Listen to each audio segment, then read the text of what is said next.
Kinumpirma ni Ay de las Alas sa Fast Talk with Boy Abunda nitong Lunes na nakipaghiwalay na sa kanya ang asawang si Gerald Sibayan.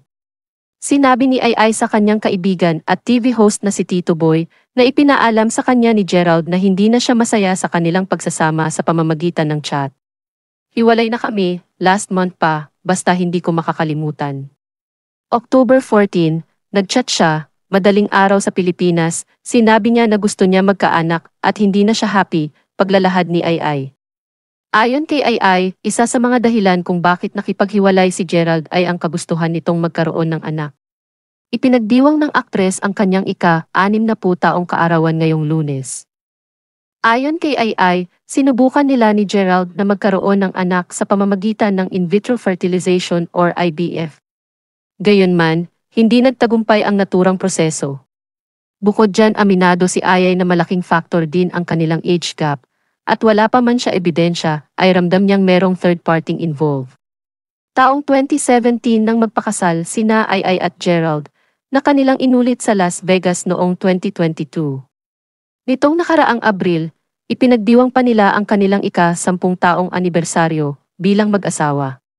Samantala narito naman ang naging komento ni Christy Fermin sa isyung ito. Kaarawan po ngayon ni Ay de las Alas. 60 anyos na po si Ay ngayon, senior citizen na siya.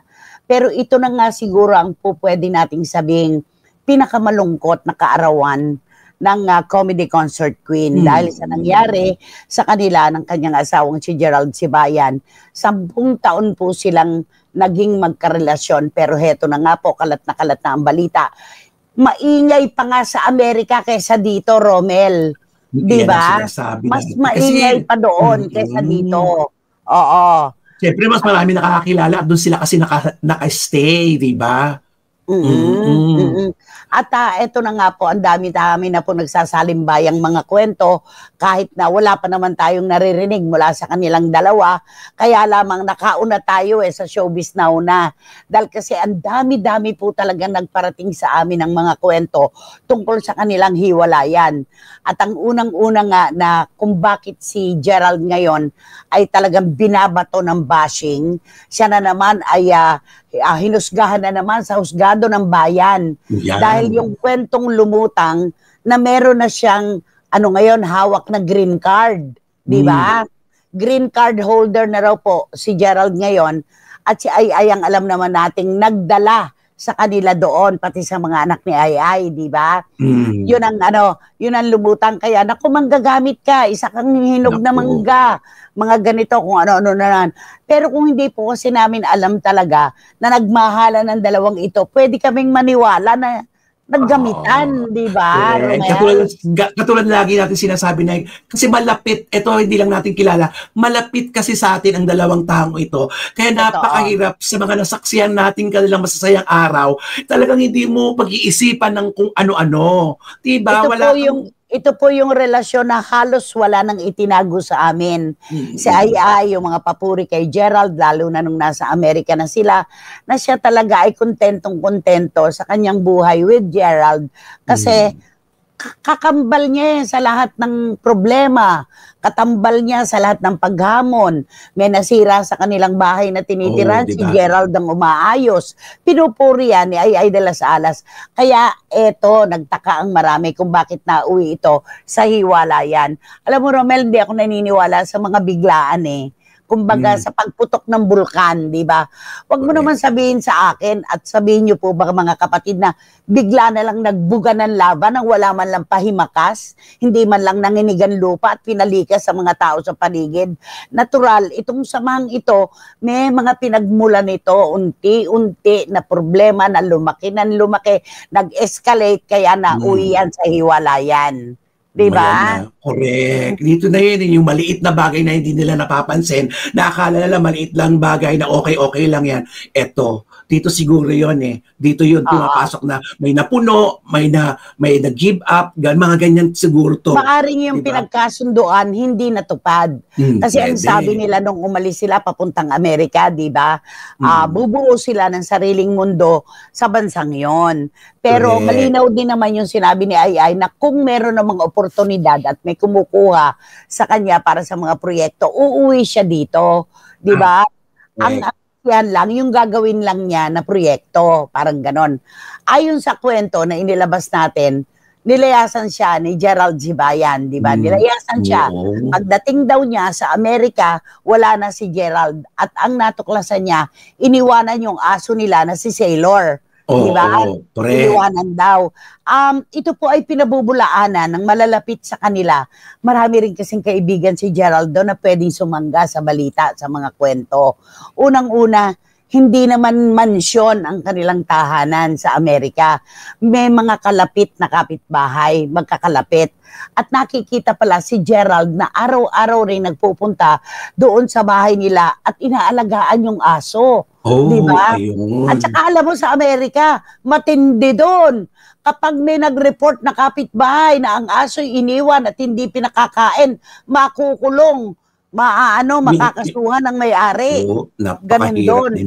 Kaya makikita natin na hindi hindi natin alam kung paano ang mga kwento. Pero siyempre si Ai babae. Tapos yung hindi na maligaya, si Gerald, hindi na masaya sa piling niya. Napakasakit naman nun para kay Ai, di ba? Oo, yung sabihin hindi na ako masaya. Paano iguguhit yung mukha mo at pakiramdam mo sa parinig mo yung salitang yon? Yung marinig mo at sabihin sa'yo na, hindi na ako masaya. Ikaw ba, masaya ka pa ba? Yung mga ganon, ako hindi na. Ang sakit-sakit nun, di ba? Yung para kang binaliktad nun, di ba? Oo, parang gumuho. Parang ika nga pinagtakluban ka ng langit at lupa. At para sa isang komedyana na ang sinumpaan tungkulin sa publiko ay ang magpasaya, magpatawa, napakasakit nitong ganitong senaryo. Di ba naman? Naku, eto na nga, sabi ni Juris Dr. Channel, nakakagulat ang balitang ito, lalo na tula naman tayong narinig na anumang issue sa kanila. Buong akala ko, 7-year itch lang ito na pwedeng ayusin. Pero kadalasan, kapag ang ilaw ng tahanan ay nagiging bukas na sa publiko sa pagpapahayag ng kanilang pinagdaraanan, yun na rin ang hudyat ng pagtatapos ng kanilang relasyon. Kaya nakakalungkot. Magpakatatag ka sana, Miss Ai, dahil marami ang sumusuporta at nagmamahal sa'yo. Sabi naman ni Tita Nene Olanday, nakakalungkot naman itong hiwalayan. Pagsasama nila ni Gerald, akala ko magtatagal sila. Malungkot na kaarawan ngayon kay Ai de las Alas. Totoo po yan, pinakamalungkot. Nakakapanghinayang na relasyon, pero kung parehas hindi na masaya, bitaw na. Masakit yun sa part ng babae, pero ang kasalanan lang ni Miss Ai ay na nagmahal lang siya ng tapat. Sabi ni Boyce Caragay. At ang iba naman, ang sinasabi dito talaga ay yung agwat ng kanilang edad. Napakalaki kasi 3 dekada, di ba? Napakatindi nung agwat eh. Age gap. Pero alam mo, di ba pag nagmamahala naman, hindi naman question ang edad. Age doesn't matter nga, di ba? May kasabihan. Number, di ba? Age is just a number. Yun ang sinasabi natin. Hindi question yon. Sabi ni Gyson Magdadaro, nakalulungkot na. Grabe, siguro ang sakit niyan kay Ai talaga. May pag-asa pa kayang maayos, kapatid na Randy Balaguer. Alam mo, nagte-text kami ni Randy Balaguer kanina. Alam naman nating napakalapit ni Randy Balaguer kay Ai de las Alas. Sabi niya, sinasabi ko na nga ba, walang maililihim kay Nanay Christy. May ganun pa yung text niya eh. Nagtaka rin siya kung paano ko din nalaman yung mga kwento. Na alam niya sigurado, di ba? Sabi niya, isang araw magkukwentuhan tayo ng malala, sabi ni Randy. Pupuntahan ka namin sa obra, sabi niya. Ang biro ko naman sa kanya, sige, pumunta kayo, magkwentuhan tayo at nang makonyatan ko rin ang hitad nating manok. Yun ang sinabi ko talaga. Nakakaloka, di ba?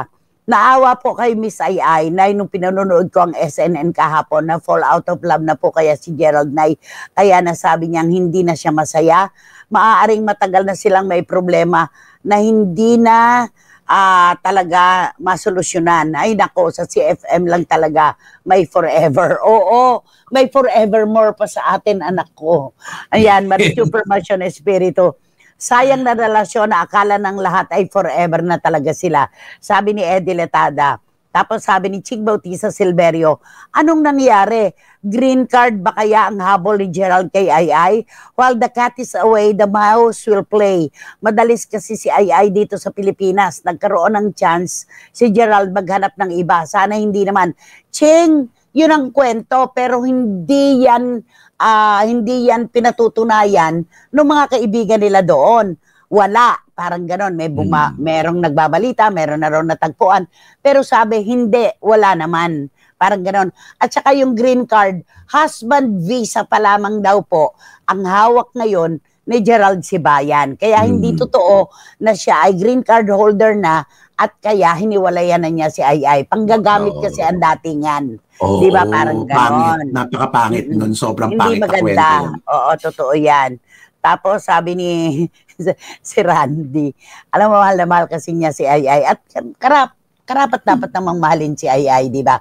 Kaya lamang sa isang relasyon po, dalawang panig dapat ang ating marinig. Hindi natin pwedeng husgahan ng isang panig kapag nauna yung isa, di ba? Mahirap. Kailangan pareho nating alam. Yun lang yon.